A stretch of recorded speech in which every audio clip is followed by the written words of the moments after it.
We have with us Dinesh Gupta ji, Shekhawati Impact se. Kumhari, she's coming all the way from Pune. We also have Mr. Uday Hadekar. He's the Senior Vice President with Grasim Industries, Diva. And I would like to invite Rashmeet Singh from the art floor. As a country like India, जहाँ पे largest population of human beings है, and everybody has to wear the clothes. How do we make sure that we are working also towards responsible production as well as ensuring that we are putting the right product in front of the customer? To start this session, I would like to start by a person who himself is working on the sustainability. 30 years से वो sustainability पे काम कर रहे हैं. They are one of the largest manufacturers of bags out of Rajasthan, Shekhawati Impact. So I want to just start from you, sir. आपने इसको 30 साल पहले start किया था. You have seen the challenges and the roadmap. क्या आपकी journey रही पहले 30 साल की? क्योंकि ये पहले बज़वर्ड तो लोगों को पता ही नहीं था. ये तो पहले 5 सालों में शुरू हुआ. तो आपका जर्नी कैसे रहा है? जहाँ तक मेरी जर्नी के बाद 91 में शुरू किया था और सोच ये था कि कुछ अलग करना है. गारमेंट से शुरू किया था और भी लगा कि गारमेंट सब करते हैं, कुछ अलग करना है. तो then I thought about this cotton shopping वेज विच आर अल्टरनेटिव प्लास्टिक. शुरू में आज से 20 साल 30 साल पहले जब आपने रिसाइकिल के टर्म को देखा और आपने सप्लाई चेन के पास गए होंगे, तो सप्लाई चेन को आपने बोला मुझे ऑर्गेनिक चाहिए, मुझे सर्टिफाइड चाहिए. तो उस टाइम पे ये सारी मटेरियल्स आपको कैसे मिलने शुरू हुए और आपने कैसे पूरी सप्लाई चेन को एस्टैब्लिश किया? जब मैंने स्टार्ट किया था तब ऑर्गेनिक का इतना कंसेप्ट नहीं था. उस समय खाली ये था कि आपको एक नेचुरल फैब्रिक चाहिए जो 100% रिसाइकिल हो जाए. जैसे कॉटन की बात करें, कॉटन में पूरा 100% नेचुरल फैब्रिक होता है और उसको हम लोग रिसाइकिल कर सकते हैं, रीयूज कर सकते हैं, वो बायोडिग्रेड कर सकते हैं. तो एक ये कंसेप्ट शुरू में चला था और 10 से 15 साल तक ये कंसेप्ट चला. उसके बाद में ये ऑर्गेनिक कंसेप्ट आया. उसमें ये आया कि जो आप नेचुरल प्रोडक्ट यूज कर रहे हो वो भी पेस्टिसाइड फ्री होना चाहिए. तो पेस्टिसाइड के लिए आपको ऑर्गेनिक फार्मिंग की बात है कि ऑर्गेनिक आपका प्रोडक्ट होना चाहिए. आपका जो कपास को आप उगाते हैं वो ऑर्गेनिकली ग्रोन होना चाहिए. तो ये कंसेप्ट धीरे धीरे 15 साल से आया है और पिछले 10 सालों में तो ये काफ़ी ज़्यादा जरूरी हो गया है कि हम लोग जो भी हम प्रोडक्ट बनाएं वो सस्टेनेबल होना चाहिए. So I would like to put a question to Mami. How do you think कि ये सारी चीज़ों को अगर हम लोग we are putting all these concepts together और एक पूरा इकोसिस्टम अगर हमें सस्टेनेबल बनाना है, how do we bring in the partnerships and the collaborations together from different stakeholders who are working with you as a manufacturer? Sure, thank you. Firstly, it's Umehani. Yeah, so what I focus on at KPMG is helping our clients to actually bring about how the third parties, your vendors, your suppliers, your distributors, also look into your own ESG or your environmental, social governance objectives. It's very important to bring your entire ecosystem into your same understanding of your ESG objectives, which are being imposed by you either by the government or by the clients. The first and foremost thing is to make your suppliers accountable, and this is done through various methods. You can incentivize them, you can start with basic education, because you will be using third parties, they will be using tier 2, tier 3 vendors. So how do you make sure that your entire ecosystem is compliant is the first and foremost important thing. Uday is representing Aditya Birla Grasim Industries, one of the largest certified and sustainable companies in the world. So Uday ji, when you've been also with Grasim from a very long tenure you have spent, you almost towards your last in leg of the tenure with Grasim. So आपकी journey particularly when you see being sustainable, being certified, how do you ensure that the complete supply chain is also part of the risk-free and branded kind of a product line coming in for the manufacturer particularly? Yeah, thank you very much for giving this opportunity. Sustainability वैसे देखा जाए तो in itself actually rewarding होती है. जैसे मैं आपको एक एग्जांपल बताऊंगा. When I joined this company in 1998 in Ahmedabad, we were always facing water shortage because there were reservoirs built by our company लेकिन उसका पानी समर में वो कम पड़ता था, फिर वो एग्रीकल्चर के रखना है या लोगों के लिए पीने रखना है, तो हमारा प्लांट हमेशा ऑफ एंड ऑन बंद करना पड़ता था।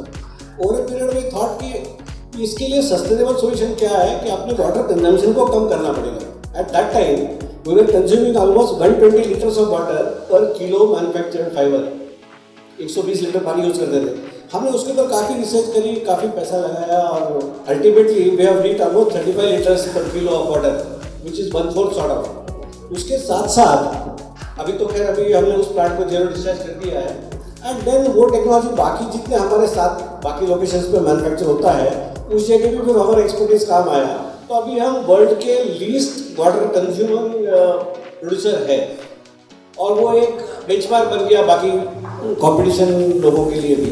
ऐसे हर एस्पेक्ट में जहाँ जहाँ मौका मिला वहाँ हमने कोशिश करी कि कंजम्पशन पहले कम करिए और उसके लिए जो भी मतलब आपको रिसोर्सेज लगेंगे वो अवेलेबल अगर एक बार हो जाते हैं तो your product becomes more green. That is best. I also have Rashmi who works with a lot of NGOs as well as the other social corporate responsible companies.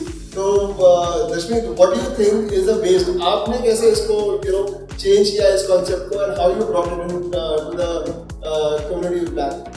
Thank you, Salil. I run an organization called the Art Flow. I'm an ex-investment banker turned creative entrepreneur and also understand the perspective from the artist world, where I'm also an international contemporary artist.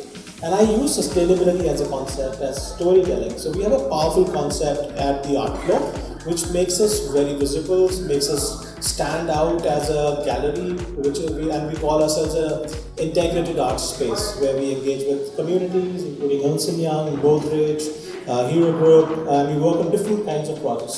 So we have a powerful concept called as ACES, right? And ACES is all about we start with collaborations, exhibitions, and storytelling, right? So art does not survive on itself, or artists need patronage. Now if you were to see, sir, this is greige material and yarns, right? So we picked it up from a factory called Elite, and if you see, some of them is also Shifley, which is PCJS. We collaborated with them and we picked up some of the old stuff from PCJS as well, and we turned them into a story which is called Art for Earth. So this is the denim waist, she's doing these earrings, and so we collaborated with so many artists, and So majorly जहाँ पे हम लोग बात कर रहे हैं, the reason of putting this panel together is we talk about collaborations here, because यहाँ पे जो point है ना कि when we talk about sustainability is not a topic which is only restricted to any one individual or any one business. वो उसके अंदर आपका business भी involved है, आपका कस्टमर भी इन्वॉल्व है, आपके सप्लायर्स भी इन्वॉल्व है और आपकी कम्युनिटीज भी इन्वॉल्व है। मुझे लगता है कि जो ये सस्टेनेबिलिटी वर्ड्स जो आए हैं धीरे धीरे हमारे ऊपर एक तरह से होते जा रहे हैं सस्टेनेबल कौम को, क्योंकि हम तो पहले ही बहुत अच्छे थे एज ए बीइंग इंडियन। हमने बहुत कुछ पहले से हमने अपने सिस्टम का पार्ट बना रखा था, लेकिन इन विदेशियों ने हमारे को ख़राब कर दिया और अब खराब करके वो कहते हैं कि अब सुधरो, मतलब पहले तो खराब करो फिर सुधरो। फॉर एग्जांपल इंडिया में चाय बहुत कम की जाती थी जब अंग्रेज यहाँ थे, उन्होंने ज़बरदस्ती इवन चौराहों पे चाय की पत्तियाँ फूटी हुई चाय पिलाना शुरू किया था और लोग जब हैबिचुअल हो गए तो अब कहते हैं कैंसर का कारक है चाय। ठीक है, मैं मेरी तरफ से मेरा कहने का मतलब ये था कि हम गारमेंट में पहले से ही चीज़ों को अडोप्ट किए हुए हैं और आप लोग जो बता रहे हैं ये हकीकत में हमें लगता है कि पहले तो हमें बिगाड़ दिया, फिर लोग हमारे को सुधारने की बात करते हैं।